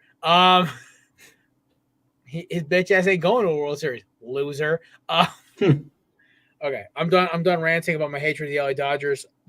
If any team's gonna get over 100 wins, it is them. But my biggest issue with them is, and this is why, honestly, I think the Braves have a better shot, even though the Braves play in a weirder division. The Braves have a better starting pitching staff, and I will go at this the day the cows come home. Bullpen wins you in the playoffs. Pitching staffs win you in the regular season. You can have an amazing lineup, but if you have whatever the fuck the Yankees have been throwing out for the last decade, you're not going to win more than 90 games a year. So give me the under. I might take back my Braves take and bump that up, but I just the Dodgers hype. I don't fucking get it. They were swept. They get freaking Shohei, but it's like he's just a hitter. Half of why he was so good in Anaheim was because there was nobody protecting him. They had to throw to him. You go to the Dodgers, it's like you're used to throwing to 14 guys who can hit a jack anyway. Just put the ball in the dirt and see if he swings at it. Shit. It's just the big names. You're good. That's why they're gonna go. That's why people are saying over, because it's just the big names. It's just the hype. It'll die off. They'll win 96 games. They'll win the NL West by 2 games at max. And everyone's going to be like, oh, Dodgers are the team to beat. And then the NLCS is going to be like Philadelphia versus Arizona, or Arizona, Philadelphia, or Philadelphia, Arizona. Or Cincinnati, Arizona, or Cincinnati, Atlanta. It's like, let's be honest here. It's the Dodgers. They'll never stop dodgering until they figure out, hey, you can't just throw money at every problem. You got to draft your guys and then keep them. Okay, like they let go of Jock, they let go of Cody. Like, oh, they're not good anymore. I'm like, Cody and Jock both just signed big free agent deals, and Cody and Jock are now both on teams that could actually go out and possibly win a World Series. So, all right, well, we got 16 teams left, so I'm gonna just speed fire through these ones. Miami Marlins 77.5 win line. I'm gonna take the over. Playoff team last year. Give me the over. They will be possibly a wild card team. Under. Ooh. Good run last year, but you don't like the fact they added like Tim Anderson and everything, or what? I mean, all right, Maddie, keep note when Jay comes back. We'll rapid fire hit him with like Marlins and whoever's after this. I got you. Milwaukee Brewers 7-7. Oof, what was I saying? 77.5 line. I'll take the over on this. Is there one. A push option? Like that's like honestly perfect. Yeah, you know what? They got rid of Corbin Burns. They're a scrappy team, but I'll take the over by a game or two. Craig Counsell gone. Oh yeah, that's right. They let go of their manager. Oh shit. Onto the Cubs. You know what? Fuck it. Give me the under. You know what? I'm big on the Pirates this year. I'm big on the Reds. I'm big on the Cubs. Somebody's got to fall off. Give me the Brewers. They were absolute booty cheeks. Diamondbacks played half-ass and they still kicked their butt last year in the playoffs. So. Minnesota Twins 86.5 wins. I like them. Give me the over. I Or think they get 91 that division this year. I love Royce Lewis. That kid is a superstar in the making. Over. If Byron Buxton can just please stay healthy, Oh my god, he's so they're much gonna be fun. I know. He's one of my favorite players to use in 2K too, by the way. So Jay, you got to play a little catch up here. Maddie, who do you miss so far? Miami Marlins. The line is 77.5. Right? Yep. Give me under. We get the You know, Milwaukee over? Brewers. I'm a big fan of Timmy A and that team, man. They're like my surprise NL East team. I think they might finish in I mean, third. I am as well, but I don't know. That feels like a trap. Hear me out though, Jay. Just quick. Besides the Phillies and the Braves, who are going to be miles away from everyone, do you really trust the Nationals or do you really trust the Mets? They'll be that third place team. Now, is it going to be 77 wins or are they going to get a couple good games and win like 84? With Timmy Anderson, who is, I hate using the word culture guy, but he is a guy, he has a swagger about him. And in Miami, that could work because they need attitude with Jazz Chisholm. It's not a terrible lineup.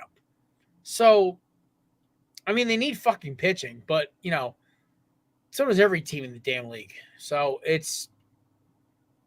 I still think 85 wins are realistic. They're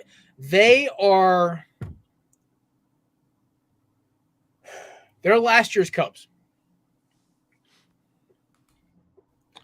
We got the all right, next team we talked about, Milwaukee Brewers, 77.5.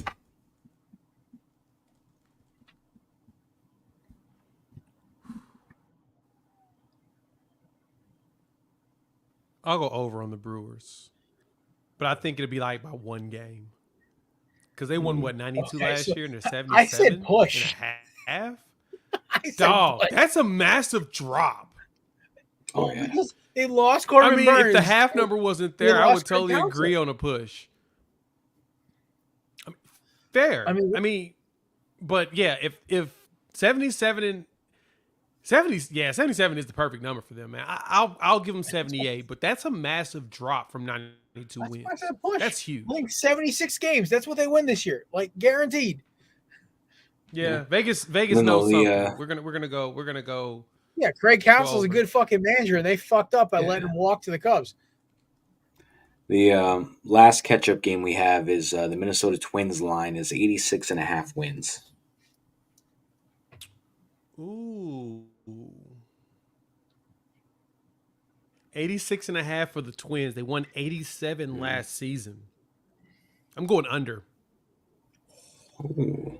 Ooh, that's a I'm going under. Jared.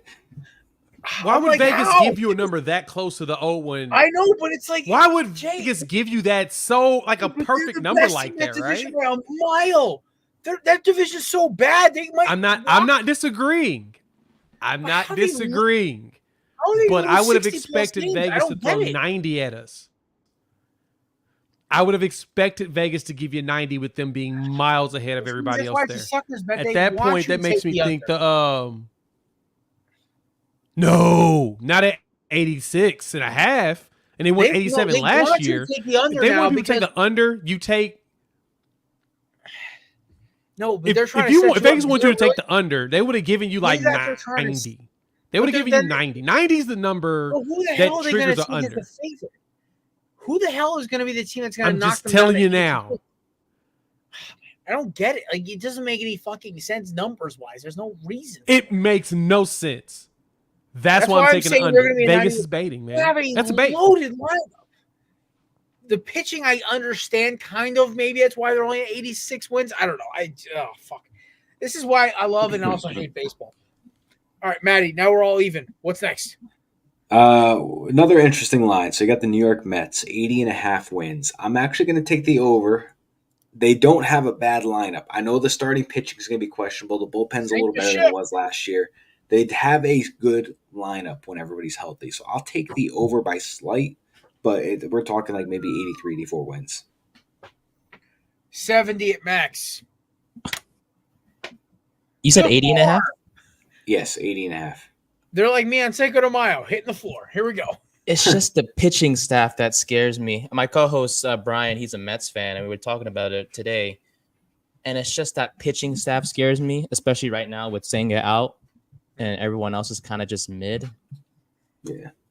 If things really go downhill, Pete Alonso has to leave. I feel they will deal him by.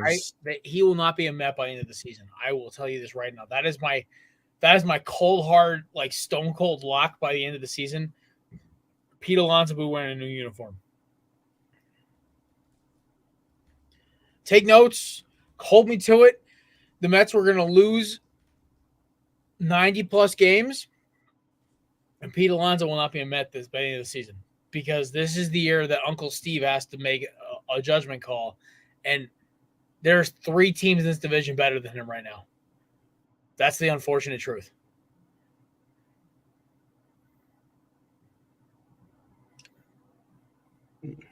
I think they try hard to retain him, and I think he walks at the end of the year. I don't even think they get anything for him. I think they truly plays out the contract year, and he walks in the offseason because they try and get a deal done. Moving on over to the other side of New York, the New York Yankees. They got a line of 90.5. I don't know why it's so nice. See, I've been very critical of them saying 88 to maybe 92 wins, and it's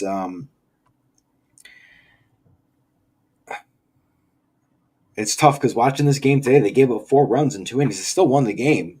They won by fundamental baseball. They didn't even they had a single shot home run. That was it. But I'll take the over, and I'm talking by 1.5 games. Like 92 is the max I see them winning. I wouldn't be surprised if they win 88 games.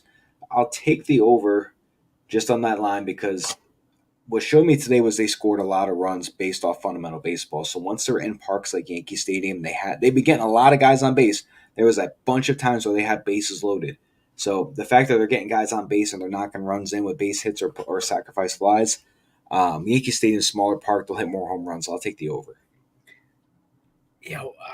By the way, Clemson, Arizona, knotted up still in the halfway through the second half. UConn is already 9 up on San Diego State, and it's not even halftime yet, so that's your update. This is like the perfect line for the Yankees. I'm taking the under, but it's like 89 wins. Yeah. The problem is they have 3 teams that are better than them in their own fucking division, and that's the worst part. This is the best division in baseball besides maybe the NL West. You have Tampa, Toronto, and Baltimore. And then you have the punching bag up in Boston. That's it. That's the problem. The Yankees did not fix their issue, which is pitching. And that is why they're going to lose a bunch of games this year. I don't care if you pull up the ghost of fucking Whitey Ford and goddamn like David Cohn and David Wells out of the bullpen. It does not matter.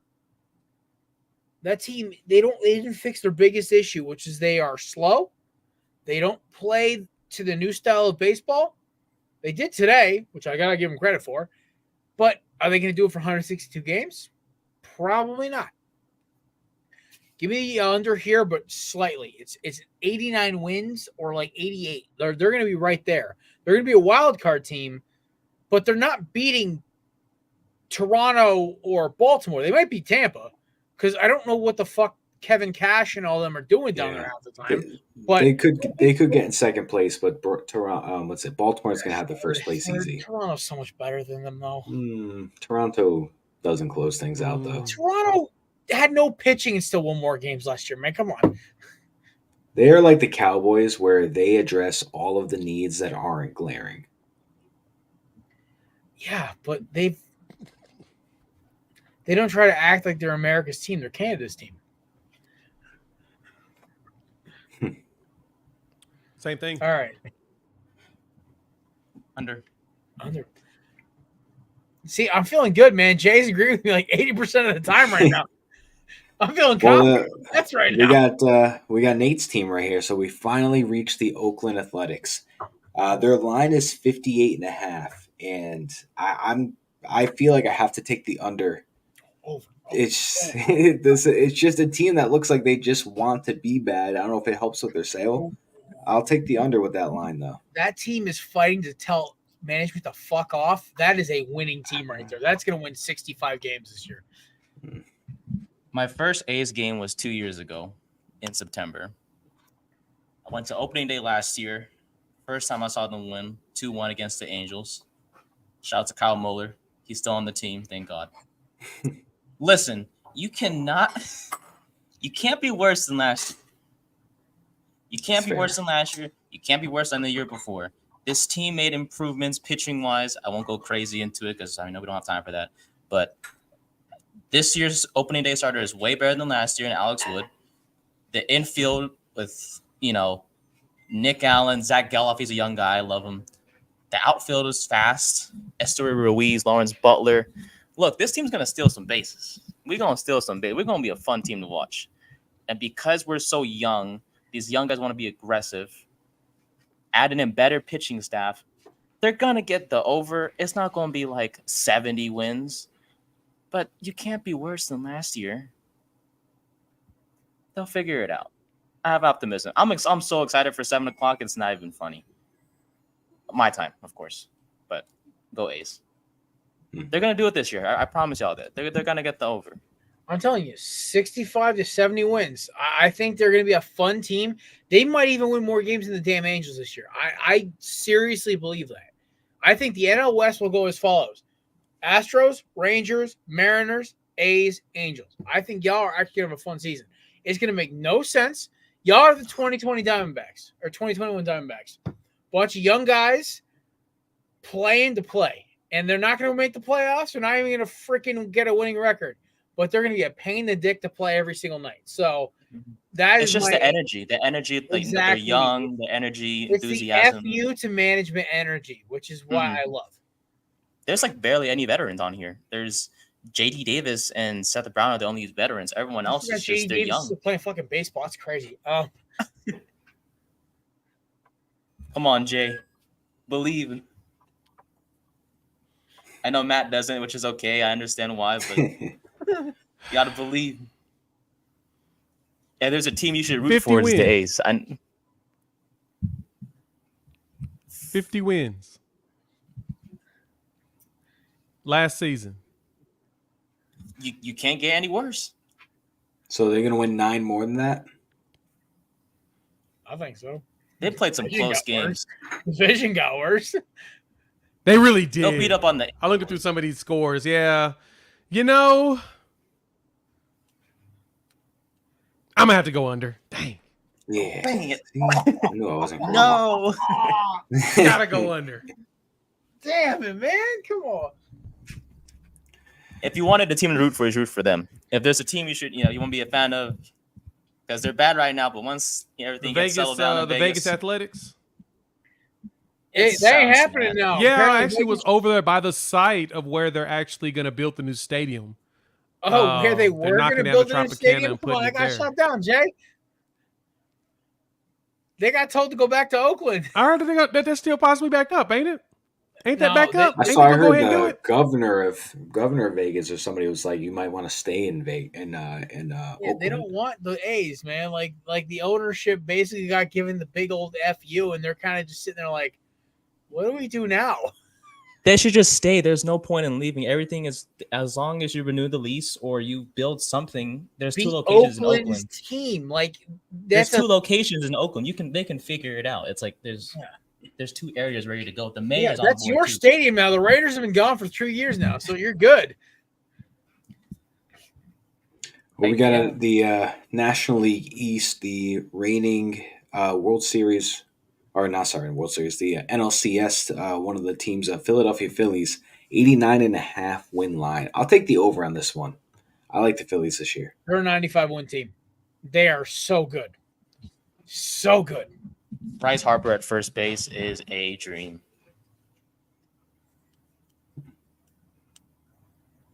Plus, Trey Turner has a chance to get MVP. I'm just saying. Last season was kind of rough. Stop it. There's a chance. I'm not saying he's going to, but there's Daryl a chance. Kelly made him swing into his shoes for like 2 games, man. Yeah, but see, there's a chance. I believe in Trey. Last year was kind of rough for him. He's the 4th best player in his own team. Nothing wrong with that.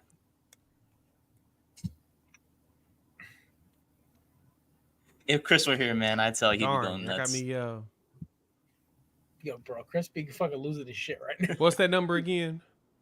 89.5. It's too low. No way he goes under.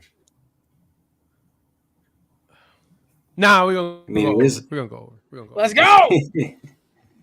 All right, we got the. They're going to be right there on the A's on the Braves' ass the entire season, man. It's going to be right there.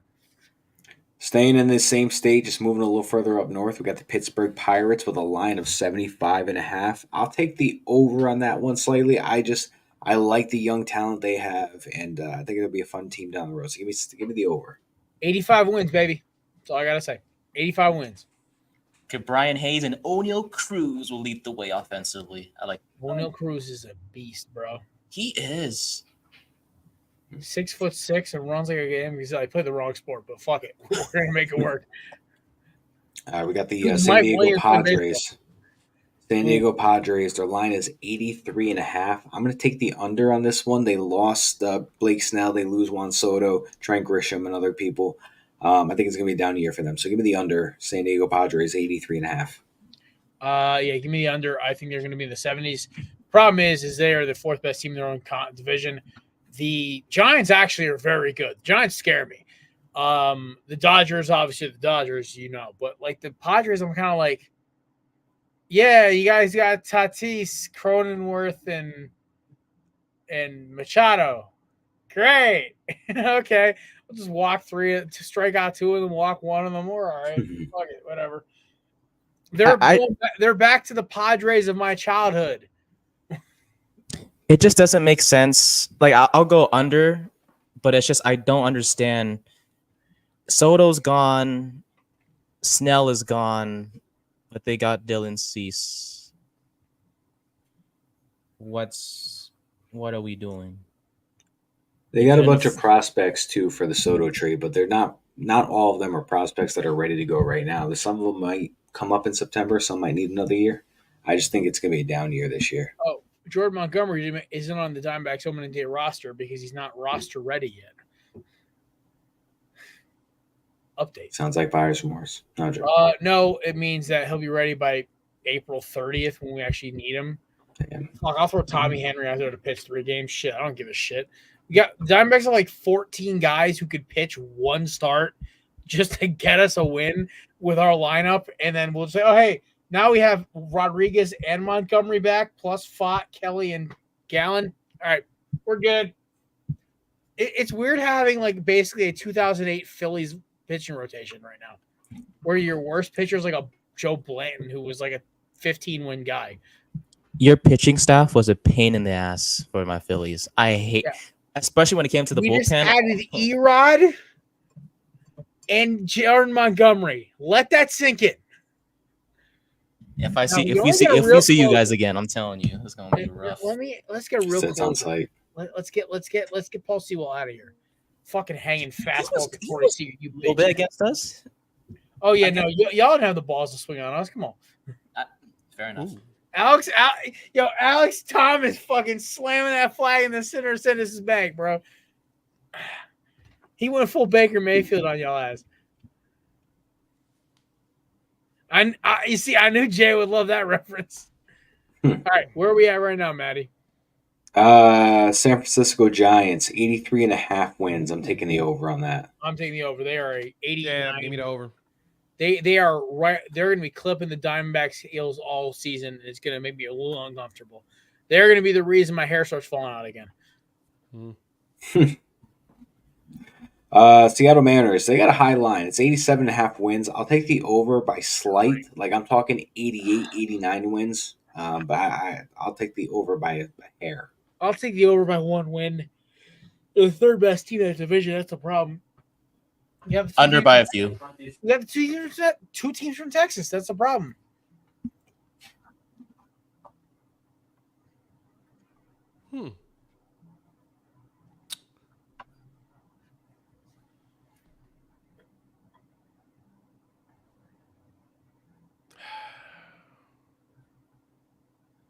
Jay believes in Julio Rodriguez, huh?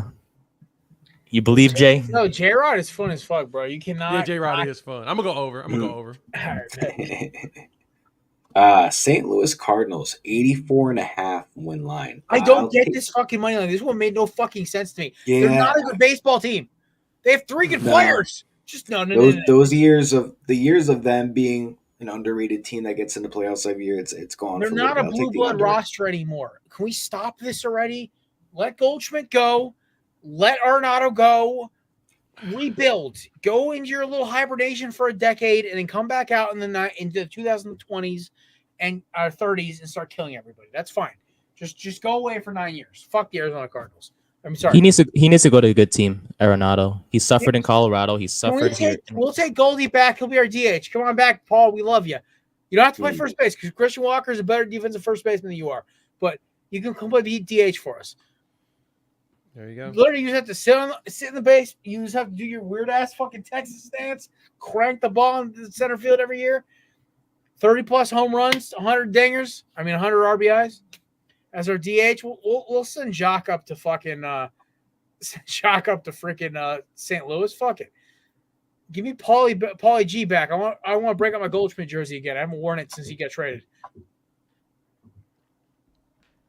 I'll go under 2. It feels like under makes sense. Dude, there's not a good baseball. I don't get these lines. It's not a good baseball team. All right, so we got an interesting line here. We got the Tampa Bay Rays. So both under over odds is -113. The line is 84.5. I'm going to take the over. They are a good regular season team that chokes in the playoffs but doesn't choke in the regular season. So Kevin Cash will get this team at 85 plus. But they're going to choke again.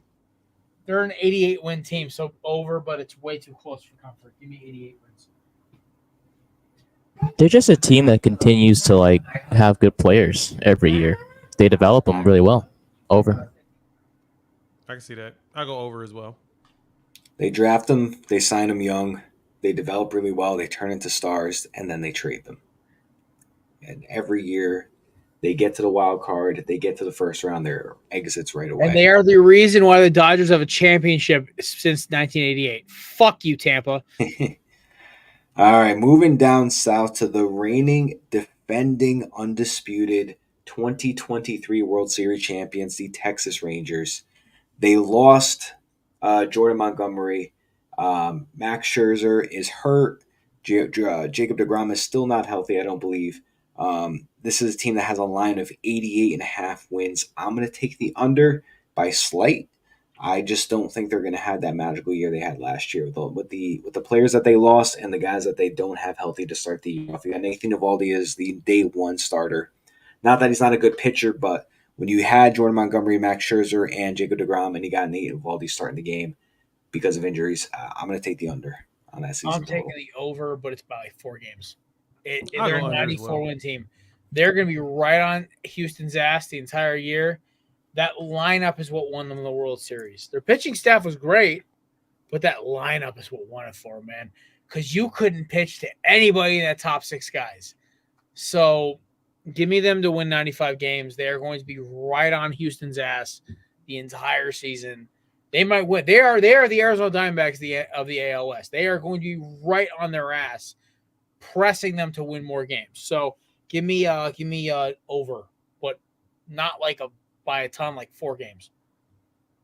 Yeah, offense wins games. If I know deGrom's out for the year, but if everyone else on the pitching staff that's hurt right now gets healthy, they'll get the over. It's just a matter of that offense. Now, if they start making another run, he might be like, you know what? Technically, deGrom has a ring, so that's crazy. Yeah, by doing nothing. But all right, we got the final 2 teams. So we got the Toronto Blue Jays here with an 87.5 line.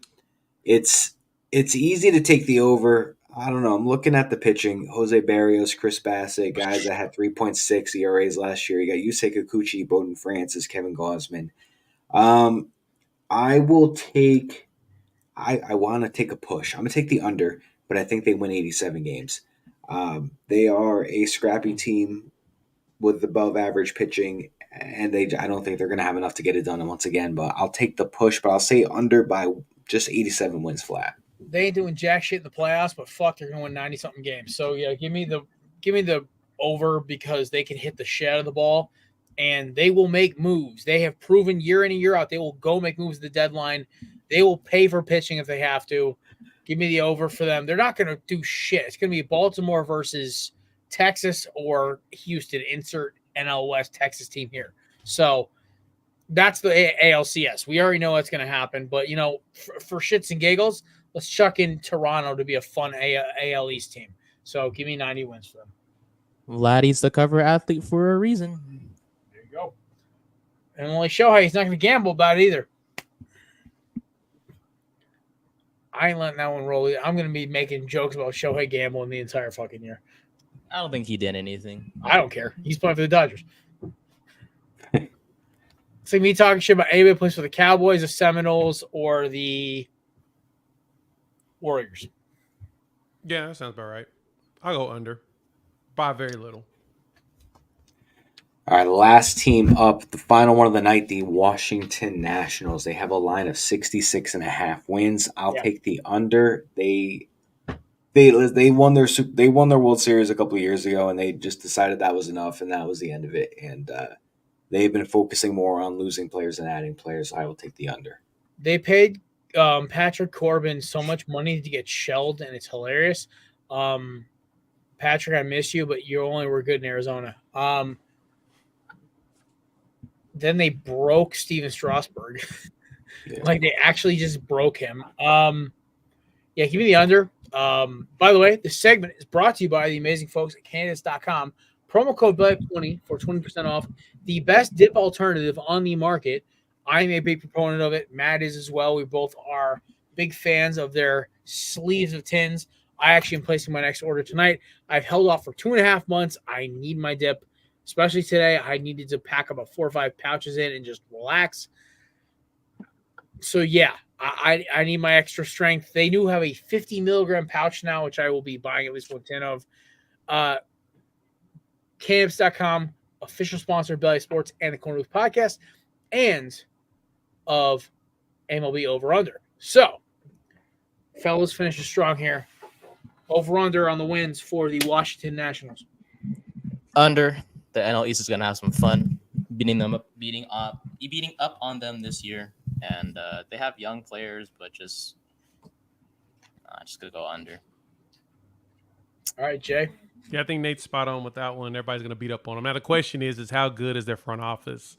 Did they tool up with a bunch of good young players that'll actually surprise everybody?